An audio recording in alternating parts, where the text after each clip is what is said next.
आपलं स्वागत। मी स्नेहिल। या बातमीपत्राची सुरुवात एका मोठ्या महत्त्वाच्या बातमीने। बातमी केंद्र सरकारला धक्का देणारी आहे, कारण वक्फ कायद्यासंदर्भात सुप्रीम कोर्टाने आता मात्र एक मोठा निर्णय दिलेला आहे। नव्या वक्फ कायद्याला 7 दिवसांचा अंतरिम स्टे मिळालेला आहे, अंतरिम स्थगिती देण्यात आलेली आहे। केंद्र सरकारने जैसे थे परिस्थिती ठेवावी असे निर्देश जे आहेत ते आता सुप्रीम कोर्टाने दिलेले आहेत। केंद्राने 7 दिवसात उत्तर द्यावं असं देखील सुप्रीम कोर्टाने म्हटलेलं आहे। त्यामुळे 7 दिवसात आता केंद्राला वक्फ कायद्यासंदर्भात उत्तर द्यावं लागणार आहे आणि या संदर्भातली पुढील सुनावणी जी आहे ती आता 5 मे रोजी होईल। 2 दिवस सलग सुनावणी सुप्रीम कोर्टामध्ये सुरू होती आणि आज 70 ते 80 मिनिटांचा युक्तिवाद झाला आणि त्यानंतर सुप्रीम कोर्टाने हा मोठा निर्णय दिलेला आहे। त्यामुळे पुढील 7 दिवसात आता केंद्र सरकार काय उत्तर देणार आहे हे पाहणं महत्त्वाचं असणार आहे।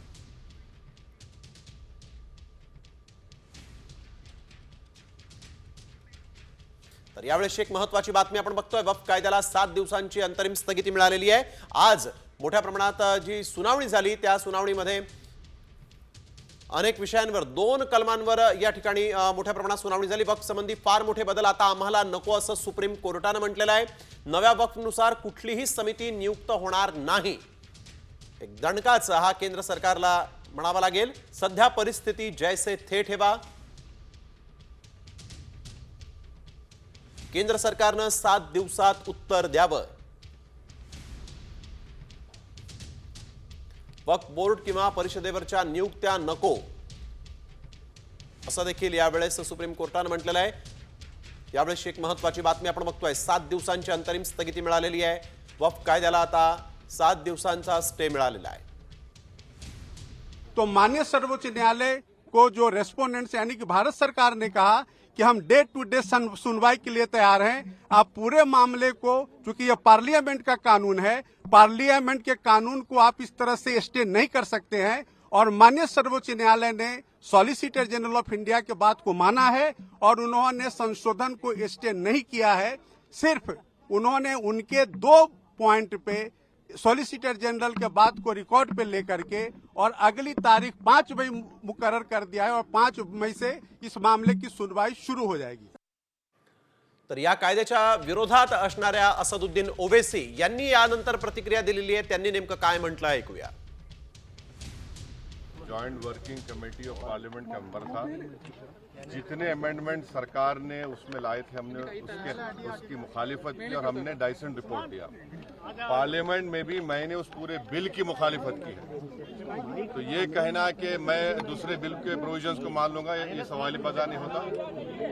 हम पूरे उस बिल को उस एक्ट को अनकॉन्स्टिट्यूशनल मानते हैं और ये आर्टिकल 25, आर्टिकल 26, 14 और 15 और 29 का ग्रेव वायलेशन है। ये हम पहले से ही बोल किया है और आज फिर आपके सामने रिपीट कर रहा हूं। तर आपण बघतोय 7 दिवसांची अंतरिम स्थगिती मिळालेली आहे। या कायद्यातील 2 कलमांवर या ठिकाणी युक्तिवाद झालेला आहे। वक्फ बोर्डावर गैरमुस्लिम सदस्यांची नियुक्ती होऊ शकते असा एक कलम होतं, त्यावर देखील इथं मोठ्या प्रमाणात चर्चा झालेली आहे आणि त्याच्यावर देखील रोख लावण्यात आलेली आहे।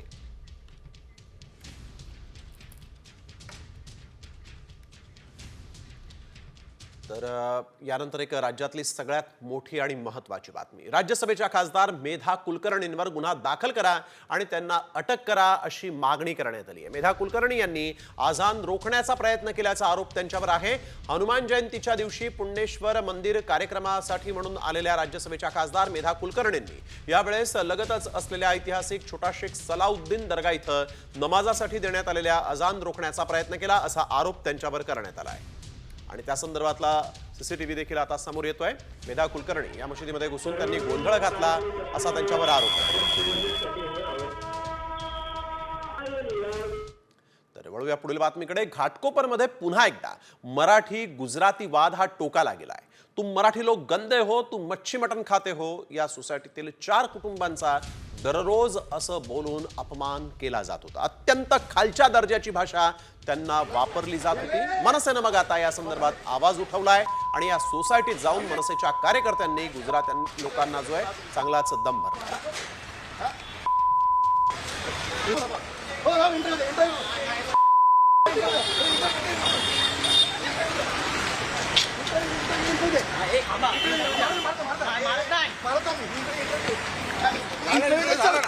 थांब ना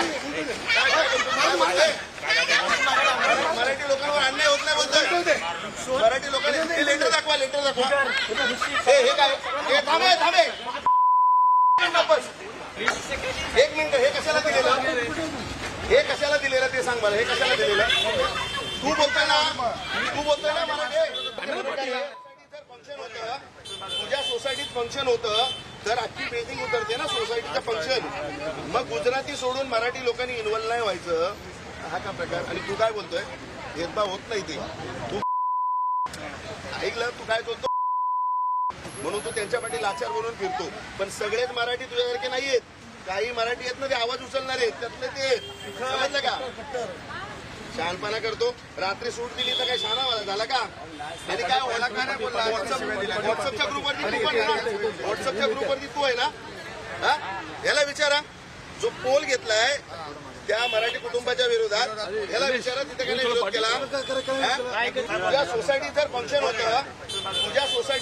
होतं मच्छी मटण बनवायचं नाही स्मेल येतो त्यांच्याकडे कुत्रा आहे तो नाही पाळायचा त्याच्यानंतर ती म्हटली की तू मराठी लोक गंदे हो तर माझं म्हणणं आहे की आम्ही जर मराठी माणसं घाणेरडे आहोत तर आमच्या महाराष्ट्रात कशाला येतात तुमची राज्य चांगली तिकडे जाऊन राहणार पण या सोसायटीमध्ये फंक्शनला त्या लोकांना इन्व्हॉल्व नाही केलं जात ते त्यांचं वैयक्तिक फंक्शन वेगळं करतात मग सोसायटीची कसली तुमची हे चुकीचं आहे ना या सगळ्या गोष्टी मराठी माणसाला घर द्यायचं नाही फ्लॅट इथं द्यायचं नाही ह्यांची ही मेजॉरिटी आहे आम्ही मराठी कुटुंब 4 लोक आहेत तिथे तर मराठी जो फंक्शन होतो त्यांचा ना गुजरात्यांचा त्या फंक्शनमध्ये मराठी लोक यायचं नाही 2 दिवस झाले हे मॅटर वाढत गेले मानसिक त्रास देत चाललेत ग्रुपसारखं पोल करत चालले की जो आपण जो मराठी माणूस आहे ना जो शिवाय देतो ना त्याला आपण सपोर्ट करायचा नाही त्यांना साईड होतं आपली एक मेजॉरिटी बनवायची आपण एकत्र राहायचं त्यांना एकटं टाकायचं ही त्यांची मानसिकता आहे दरम्यान या मराठी गुजराती वादावरून संजय राऊतांनी भाजपवर जोरदार निशाणा साधला भाजपला मुंबईचं गुजरातीकरण करायचंय असा आरोप राऊत यांनी केला तर पुन्हा मराठी लोकांना त्रास दिला तर कानाखाली जाळ काढेन असा इशारा मनसेचे नेते संदीप देशपांडे यांनी दिला आहे नाही आम्ही या संदर्भाची तक्रार एसएनसी पक्षाचे जे प्रमुख आहेत अमित शहा त्यांच्याकडे करू कारण राष्ट्रीय स्वयंसेवक संघाचे भयाजी जोशी आणि घाटकोपरला जाऊन घाटकोपर हे गुजरात्यांचं असं सांगितलं होतं त्याच्यामुळे आता हे काय आहे कसं आहे आणि त्यांना कशा प्रकारे इंगा दाखवायचा पण आम्ही नक्कीच अमित शहा नरेंद्र मोदी यांना कळवू कारण शेवटी त्यांना संपूर्ण या मुंबईचं गुजरातीकरण करायचं आहे आणि त्याला भाजपबरोबरच्या सगळ्या पक्षांचं मुक समर्थन आहे आमचे काल मी जो काही व्हिडिओ बघितला मला अजून पूर्ण माहिती मिळाली नाही पण आमचे महाराष्ट्र सैनिक तिथे गेलेले आणि जे राजसाहेबांनी सांगितले ती भूमिका आमची कायम आहे जिथे मराठी माणसावर अन्याय होईल तिथे कानाखाली आवाज बसेल तर वळूया पुढील बातमीकडे आता पहिलीपासून इंग्रजीसह हिंदीचीही सक्ती करण्यात आलेली आहे शालेय शिक्षण विभागानं जारी केलेल्या आदेशानुसार 1ली ते 5वी साठी हिंदी ही तृतीय भाषा अनिवार्य करण्यात आलेली आहे मराठी आणि इंग्रजी माध्यमांच्या शाळांसाठी हा निर्णय लागू करण्यात आलेला आहे इतर माध्यमांच्या शाळांमध्ये 1ली ते 5वी साठी माध्यम भाषा तसंच मराठी आणि इंग्रजी अशा 3 भाषा असणार आहेत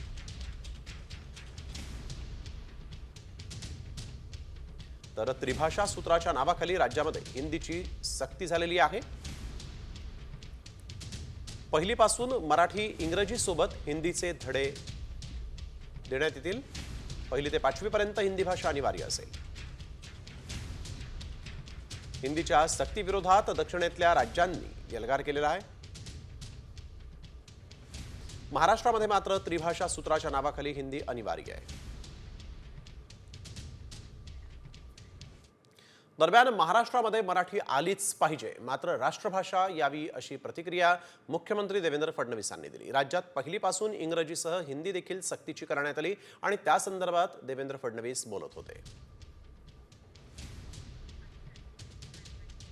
असं आहे की नवीन शिक्षा नीती ही यापूर्वीच आपण लागू केलेली आहे त्यामुळे याच्यामध्ये कुठलेही नवीन निर्णय आपण घेत नाही आहोत महाराष्ट्रामध्ये मराठी प्रत्येकाला आलंच पाहिजे हा आपला आग्रह आहे आणि त्यासोबत देशामध्ये एक संपर्क सूत्र तयार करण्याकरता हिंदी एक भाषा आहे की जी संपर्क सूत्राची भाषा आहे त्यामुळे हिंदी देखील लोकांनी शिकली पाहिजे अशा प्रकारचा यामध्ये प्रयत्न आहे पण कोणाला इंग्लिश शिकायचं असेल तर इंग्रजी शिकता येईल किंवा अन्य भाषा शिकायच्या असतील तर कुठलीही भाषा शिकण्यापासून कोणालाही मनाई नाही तर पवार काका पुतणे पुन्हा एकदा एकत्र येणार आहेत. 21 एप्रिलला शरद पवार आणि अजित पवार साखर संकुलात AI संदर्भात होणाऱ्या बैठकीसाठी ते एकत्र येतील.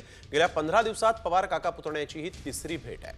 अजित पवारांचा धाकटा मुलगा जय पवारांच्या साखरपुड्यात शरद पवार उपस्थित होते. तर गेल्या शनिवारी साताऱ्यामध्ये रयत शिक्षण संस्थेच्या बैठकीत देखील शरद पवार आणि अजित पवार दोघे एकत्र आले होते. तर पवार काका पुतण्या कधी कधी एकत्र आले होते ते देखील पाहूया. 15 दिवसात 3 वेळा त्यांची भेट झालेली आहे.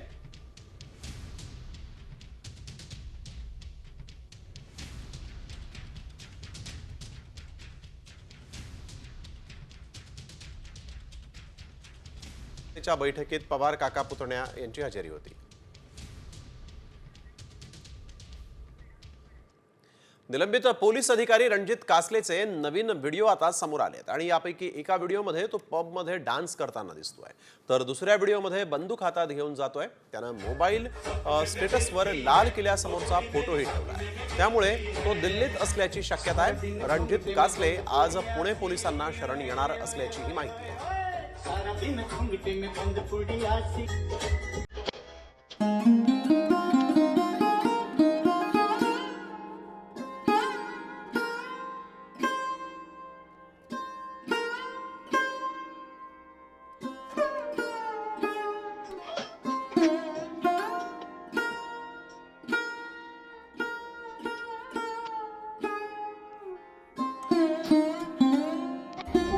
बातमी कोकणात जाणाऱ्या प्रवाशांसाठी महत्त्वाची आहे. कोकण रेल्वे मार्गावर आज रात्री ब्लॉक घेण्यात येणार आहे. सिंधुदुर्ग जिल्ह्यातील वैभववाडी कोकीसरे भुयारी मार्गाच्या कामासाठी गुरुवारी रात्री 11:30 ते शुक्रवारी पहाटे 3:30 दरम्यान 4 तासांचा मेगा ब्लॉक घेतला जाणार आहे. रात्री उशिरा काम सुरू असल्यामुळे कोकण रेल्वे मार्गावरून धावणाऱ्या गाड्यांवर या मेगा ब्लॉकचा परिणाम होणार नसला तरी कामास उशीर झाल्यास सकाळच्या सत्रात वाहतुकीवर परिणाम होण्याची शक्यता आहे.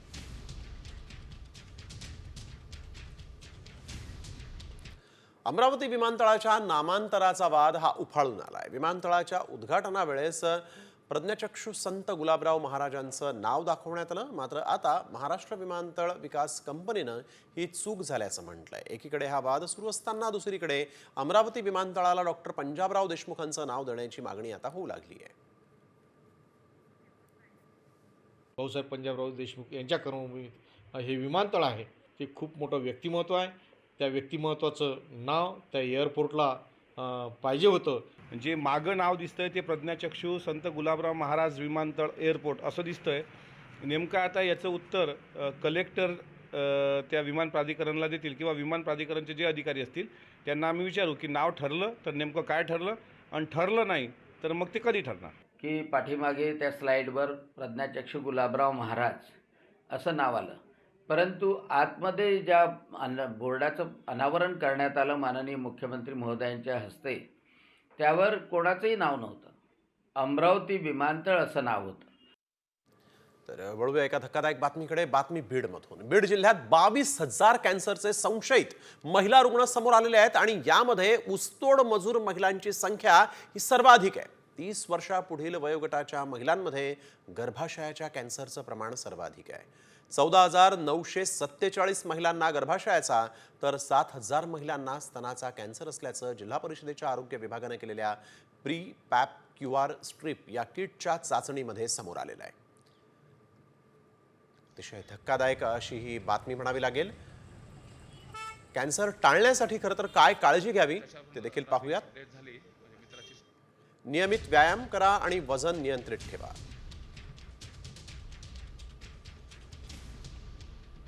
योग्य आहार घ्या. धूम्रपान आणि मद्यपान टाळा.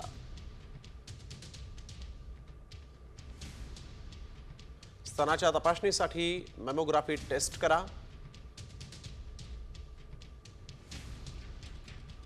गर्भाशयाचा कॅन्सर होऊ नये म्हणून PAP स्मिअर टेस्ट करून घ्या. तणाव टाळा आणि मानसिक स्वास्थ्यासाठी ध्यान योग करा. बातमी बुलढाण्यातून आहे. एक महत्त्वाची बातमी. शेगाव तालुक्यातील बोंडगावात केस गळती प्रकरणाला गंभीर वळण लागलंय. केस गळतीनंतर आता ग्रामस्थांची नखही गेल्याचा दावा स्थानिकांनी केलेला आहे. आरोग्य आणि जिल्हा प्रशासनानं रुग्णांना वाऱ्यावर सोडलं असा आरोप होतोय. केस गळती संदर्भात ICMRचा अहवाल अद्यापही आलेला नाही आणि त्यात आता नखगळतीचा प्रकार समोर आल्यामुळे ग्रामस्थांमध्ये भीतीचं वातावरण आहे. एकीकडे केस गळतीचं संकट असतानाच आता मात्र नख गळती देखील इथं होऊ लागल्याचं दिसतंय. आता या एप्रिलमध्ये नवीनच हे लक्षात आलं की बा नखं पण जात आहेत आणि नखांच्या सोबत आणखी जर काही याच्या बॉडीवर जर परिणाम होत असला तर संपूर्ण बॉडी चेक करणं खूप अत्यंत गरजेचं आहे. आणि यात तर एक महत्वाची बातमी आपण बघतोय. हिंदी राष्ट्रभाषा नाही असं राज ठाकरेंनी म्हटलेलं आहे. आम्ही हिंदू पण हिंदी नाही असं राज ठाकरे म्हणतायत. यावेळी एक महत्वाची बातमी. महाराष्ट्रात सक्ती करता दक्षिणेत देखील सक्ती करणार का? पहिलीपासून हिंदी सक्तीचा सरकारचा निर्णय आणि त्याला मात्र राज ठाकरेंनी तीव्र विरोध केलेला आहे. राज ठाकरेंनी हिंदी राष्ट्रभाषा नाही असं म्हटलेलं आहे आणि दक्षिणेमध्ये देखील तुम्ही सक्ती करून दाखवणार का असं यावेळेस थेट खुलं आव्हान सरकारला दिलेलं आहे. राज ठाकरे यांनी महाराष्ट्रात सक्ती करता दक्षिणेत करणार का असा प्रश्न केलेला आहे आणि या निर्णयाला विरोध केलेला आहे. राज ठाकरे यांनी एक महत्वाची भूमिका घेतली. महाराष्ट्रात हिंदीची सक्ती चालणार नाही असं राज ठाकरे म्हणाले. हिंदी राष्ट्रभाषा नाही असंही राज ठाकरेंनी म्हटलेलं आहे. वैदेही काणेकर आमच्या प्रतिनिधी आपल्यासोबत यावेळेस थेट जोडले गेलेले आहेत. वैदेही, आपण बघतोय राज ठाकरे यांनी थेट ही भूमिका घेतलेली आहे. सरकारच्या विरोधातच राज ठाकरे यांनी आता शड्डू ठोकलाय असं म्हणावं लागेल.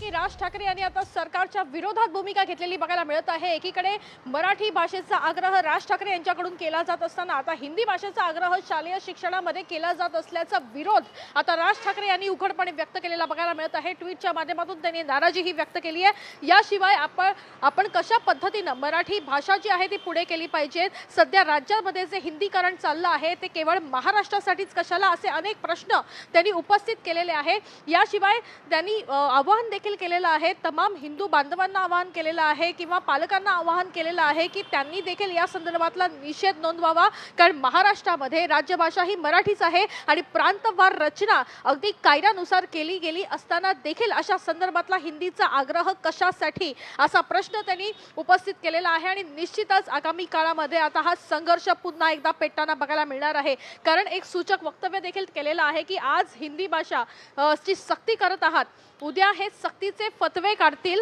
यासाठी अशा पद्धतीनं जो आहे तो विरोध होणं आवश्यक आहे अशा संदर्भातलं वक्तव्य राज ठाकरे यांनी केलेलं आहे. त्याच्यामुळे निश्चितच आगामी काळामध्ये एक मोठा संघर्ष या निमित्तानं उपस्थित होऊ शकतो. एकीकडे एकनाथ शिंदे राज ठाकरे यांना भेटून जातात, मात्र लगेच दुसऱ्या दिवशी अशा संदर्भात खरं तर हे हिंदी भाषा सक्ती संदर्भातला निर्णय केला जातो आणि यालाच विरोध जो आहे तो या ठिकाणी राज ठाकरे यांनी केलेला बघायला मिळतोय. आता हा संघर्ष कशा पद्धतीनं असेल हे पाहणं महत्त्वाचं आहे. कारण आधीच महाराष्ट्रामध्ये मराठीचा आग्रह हा खरं तर मोठ्या प्रमाणात मनसेतर्फे केला जातोय आणि त्यासाठी सरकारकडून देखील विशेष अशा योजना राबवणार असल्याचं सरकारकडून सांगण्यात येत आहे. पण दुसरीकडे अशा पद्धतीनं जे आहे ते हिंदी भाषा जी आहे ती सक्तीची केली जात असल्याचं बघायला मिळत आहे. त्याच्यामुळे आता नेमका हा संघर्ष कशा पद्धतीचा असेल, सरकार विरुद्ध मनसे हा संघर्ष असेल की राज ठाकरे स्वतः या संघर्षात या मैदानामध्ये उतरताना बघायला मिळतील हे पाहणं महत्त्वाचं ठरेल. बिलकुल वैदेही, आपण बघतोय मुख्यमंत्र्यांनी हिंदी राष्ट्रभाषा असल्याचं म्हटलं आणि राज ठाकरे आपल्या ट्विटमध्ये म्हणतायत हिंदी ही राज्यभाषा आहे, त्यामुळे या भाषेचा प्रसार आमच्या राज्यामध्ये नको असं देखील राज ठाकरेंनी म्हटलेलं आहे. धन्यवाद आपण दिलेल्या सविस्तर माहितीसाठी. यानंतर घडणाऱ्या सगळ्या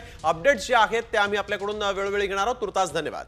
तर पहिलीपासून हिंदी सक्तीचा सरकारचा निर्णय झाला आणि त्यानंतर आपण बघतोय की आता राज ठाकरेंनी आम्ही हिंदू आहोत हिंदी नाही असं म्हणत आता हिंदीच्या सक्तीचा जो निर्णय झालेला आहे त्याला विरोध केलेला आहे. राज ठाकरेंनी ट्विट करून आता मात्र हा निर्णय जाहीर केलेला आहे आणि महाराष्ट्रामध्ये हिंदीची सक्ती चालणार नाही असं देखील राज ठाकरेंनी थेट इशारा देताना म्हटलेलं आहे. हिंदी राष्ट्रभाषा नाही असंही राज ठाकरे म्हणालेले आहेत. तर वळूया पुढील बातमीकडे. एक महत्त्वाची बातमी नांदेडमधून समोर आली आहे. पाणीपुरी खाल्ल्यामुळे 30 ते 35 विद्यार्थ्यांना विषबाधा झाली आहे आणि त्यांच्यावर नांदेडच्या शासकीय आणि खासगी रुग्णालयामध्ये उपचार सुरू आहेत. सध्या सर्व विद्यार्थ्यांची प्रकृती स्थिर आहे. काल रात्री पाणीपुरी खाल्ल्यानंतर विद्यार्थ्यांना मळमळ आणि पोटदुखीचा त्रास सुरू झाला होता आणि आपण बघतोय की 30 ते 35 विद्यार्थ्यांना पाणीपुरीतून विषबाधा झालेली आहे. माजी मंत्री धनंजय मुंडेंचा पिंपळनेर दौरा जो आहे तो रद्द झालाय. मुंडे नारळी सप्ताहाला उपस्थित राहणार नाहीत. आज भगवानगडावर नारळी सप्ताहाची सांगता होणार आहे आणि त्यावेळेस मुंडेंवर आरोपांची राळ उठवणारे सुरेश धस आणि स्वतः धनंजय मुंडे एकाच मंचावर येणार होते. त्यामुळे जिल्ह्यामध्ये जोरदार राजकीय चर्चाही रंगली होती. मात्र आता धस आणि मुंडे आज एकत्र येणार नाही असं दिसतंय, कारण मुंडेंनी हा दौरा रद्द केलेला आहे.